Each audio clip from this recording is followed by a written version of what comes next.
வாழ்க வளத்துடன் நான் உமா ஸ்ரீனிவாசன் கண்ணதாசன் வீட்காய்மட்டிலேருந்து உங்களை நான் அன்போடு வரவேற்கிறேன்.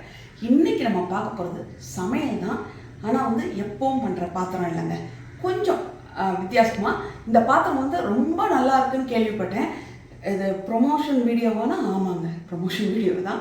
அவங்க அமைச்சிட்டு ரொம்ப நல்லா இருக்குன்னு கேள்விப்பட்டேன். ஆனால் நம்ம பண்ணி பார்த்துட்டு தான் எல்லாருக்கும் சொல்லணுன்றதுக்காக இவ்வளோ நாள் வச்சுருந்து கிட்டத்தட்ட அது வந்து ஒரு வாரம் ஆயிடுச்சு எங்களுக்கு.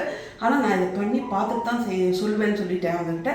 அதே மாதிரி வந்து இன்றைக்கி பண்ணியும் பார்த்துட்டு இப்போ உங்களுக்கும் காமிக்க போகிறேன் எப்படி இருக்கு பாத்திரம், எடுப்பு என்னென்ன நாள் பண்ண வருதுன்றது பார்க்கலாம். த இண்டஸ் வேலி அந்த கம்பெனிலேருந்து இதை அமைச்சிருக்காங்கங்க. இப்படி தாங்க வந்தது. இது வந்து எப்படி யூஸ் பண்ணுறது, எப்படி வாஷ் பண்ணுறது எல்லாம் இதில் கொடுத்துருக்காங்க. பாருங்கள், நான் ரொம்ப நாளாக ஆசைப்பட்டது ஒன்று வந்து ஆசைப்பட்டுக்கிட்டே இருந்தால் கிடச்சிடும்னு சொல்லுவாங்க இல்லைங்க, அந்த மாதிரி தான் எனக்கு இப்படி நடந்திருக்குது. இந்த மாதிரி கல் நான் வாங்கணும் ரொம்ப நாள். ஏன்னா நான்ஸ்டிக் வாங்கி ரொம்ப ஆரம்பத்தில் உங்களுக்கு நான்ஸ்டிக் நல்லா வரும், அப்புறம் போக போக போக நான்ஸ்டிக் சோப் போட்டு கழுவுனீங்கன்னா நல்லாவே வராது தோசையெல்லாம். அதனால இதை வாங்கணும்னு நினச்சிக்கிட்டே இருந்தேன். எனக்கு நினச்சது கடவுளுக்கு கேட்டுருச்சு போல இருக்கு, வந்துருச்சுங்க எனக்கு. இது தோசைக்கல். இன்னொன்று, இதை தூக்குறது ரொம்ப கஷ்டங்க, ரொம்ப நல்லா இருக்குது. ஏன்னா வந்து இதை அடுப்பில் வச்சு கிண்டும் போது நமக்கு இப்படி ஆடுறதெல்லாம் கிடைக்காது, இது இருக்காது. ரொம்ப ஸ்ட்ராங்காக இருக்குது, ரொம்ப நல்லா இருக்குது. இது கடாய். இது அடுத்தது இது தாளிக்கிறதுங்க. அது மாதிரி இது வந்து ஃப்ரை பேன். நம்மளுக்கு நார்மலாக கிடைக்கும் ஃப்ரை பேன், ஆனால் கை வந்து கட்டையில் இருக்கும் நம்மளுக்கு. இது வந்து அதே இரும்பில் கொடுத்துருக்கத நல்லா டபுள் ஸ்ட்ராங்காக இருக்குங்க. அடுத்தது இது கடைசி தோசைக்கல். இதுவும் பார்க்க ரொம்ப நல்லா இருக்கு. இது வந்து நல்லா சோப் போட்டு கழுவி அதை அவங்க சொன்ன மாதிரி தொடச்சி வச்சுருக்கோம். இதில் வந்து சுற்றி கோட்டாகிற மாதிரி நம்ம எண்ணெய் ஊற்றிக்கணுங்க.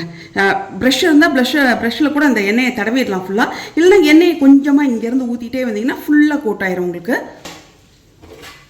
இப்போ ஒரு 25 பூண்டு பல் எடுத்து வச்சுருக்கேன். இதை வதக்கலாம். இதில் வந்து நான் வந்து 3 டேபிள் ஸ்பூன் நல்லெண்ணெய் ஊற்றிருக்கேன். 25 பூண்டு பல்லுனா இது என்னதுன்னு நான் இன்னும் உங்களுக்கு சொல்லலை. சிகப்பு மிளகா தொக்குங்க. இது சிகப்பு மிளகா தொக்கு ரொம்ப ரொம்ப நல்லாயிருக்கும். நீங்கள் வந்து இது வீட்டில் வந்து நான் தக்காளி போட்டு செய்கிறதால வந்து ஒரு 10லேருந்து 12 நாள் இதை வச்சுக்கலாம். நீங்கள் ஃப்ரிட்ஜில் வச்சு எடுத்து யூஸ் பண்ணிக்கலாம். தக்காளியே சேர்க்காமல் பண்ணிங்கன்னா நல்லா 1 மாதம் 2 மாதம் 1 மாதம் இல்லைங்க 1.5 மாதம் கூட நீங்கள் அப்படியே வச்சுக்கலாம். 45 நாள் கூட அப்படி இருக்கும் இங்கே கெட்டு போகாமல். இது வந்து கெமிக்கல் ஃப்ரீங்க இந்த பாத்திரம். இது வந்து நேச்சுரலாக வந்து நான்ஸ்டிக் மாதிரியே இருக்குது. ஆனால் இது நான்ஸ்டிக் இல்லை, உங்களுக்கு இரும்பு கடாய் தான். ஆனால் நான்ஸ்டிக் மாதிரி அந்த ஒட்டாமல் வர்றது இதெல்லாம் நல்லாயிருக்கு. ஏன்னா எதனாலன்னா அந்த கனமாக இருக்குது பாத்திரம் நல்லா. அதனால் இது இப்போ செவக்கட்டும். பூண்டு வந்து செவந்துருச்சு. இப்போ ஜீரகத்தூள் நல்லா 1.5 ஸ்பூன் ஜீரகத்தூள் போட்டிருக்கேங்க. நீங்கள் வந்து ஜீரகத்தூள் இல்லைன்னா ஒன்றுமே இல்லை, ஜீரகத்தை முதல் தாளிச்சிருங்க. தாளிச்சிட்டு பூண்டை போடுங்க, அப்போ உங்களுக்கு நல்லா வரும். இதோட மிளகா பாருங்கள், சிகப்பு மிளகா ஒரு 12 மிளகா போடுறேன் நான். இதோட நல்லா 2 கீறி வச்சுருக்கேன், அவ்வளோதான் அந்த மிளகாயை. உங்களுக்கு மிளகா வேணாங்க, எங்களுக்கு இவ்வளோ மிளகா வேணாம் காரம் அப்படின்னு நினச்சிங்கன்னா இதை நீங்கள் பாதியாக குறைச்சிக்கோங்க. பூண்டை கொஞ்சம் ஜாஸ்தி போட்டுக்கோங்க. இப்போ இது கொஞ்சம் நல்லா வதங்கட்டும் அந்த மிளகா. இப்போ இந்த புளிங்க, ஒரு சின்ன லெமன் அளவு புளி போட்டிருக்கேன். நீங்கள் வந்து தக்காளி நான் இதில் போட போகிறேன். தக்காளி வேண்டான்னு நினச்சிங்கன்னா இந்த புளியை வந்து 2 பங்காக ஆக்கிக்கங்க, அப்போ உங்களுக்கு ரொம்ப நல்லாயிருக்கும். அது மாதிரி பாருங்கள், பாத்திரம் எந்த பாத்திரமாக இருந்தாலும் நான் வச்சுருக்க பாத்திரங்க கனமாக தான் இருக்கும் கொஞ்சம். ஆனால் வந்து இப்படி பண்ணும்போது அந்த பாத்திரம் டங்குன்னு ஆடும். இது சுத்தமாக அசைவே இல்லைங்க இந்த பாத்திரம், அவ்வளோ க்ளீனாக அப்படி உட்காருது. இதில்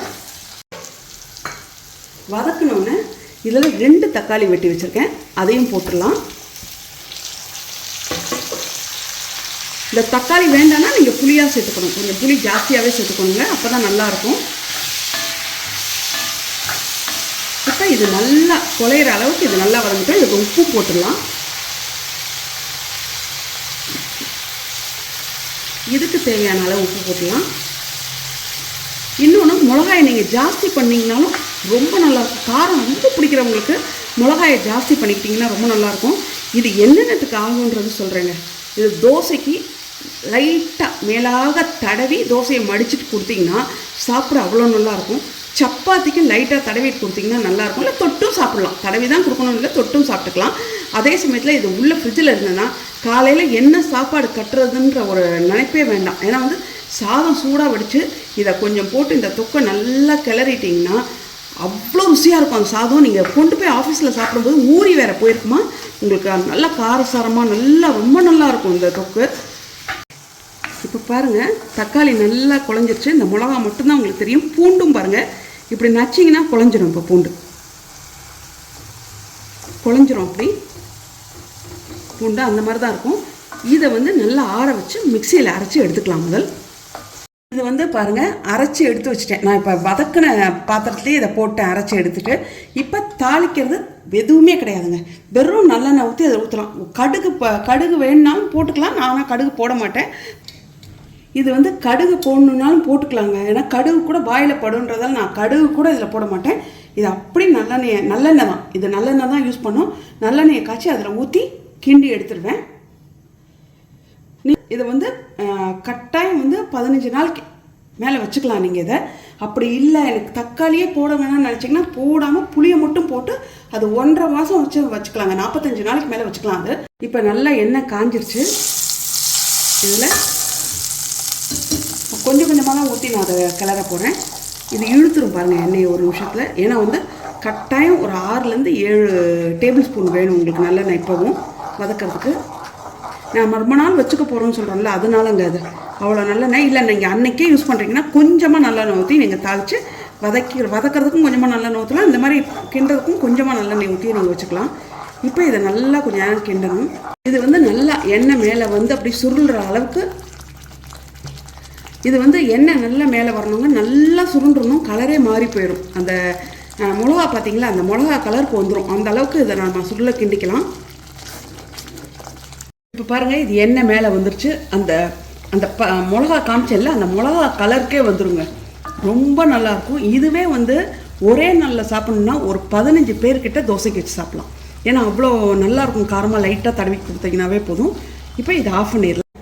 சாதம் வந்து சூடாக இல்லைங்க, சுட சாதத்தில் போட்டிங்கன்னா இன்னும் ரொம்ப நல்லாயிருக்கும்.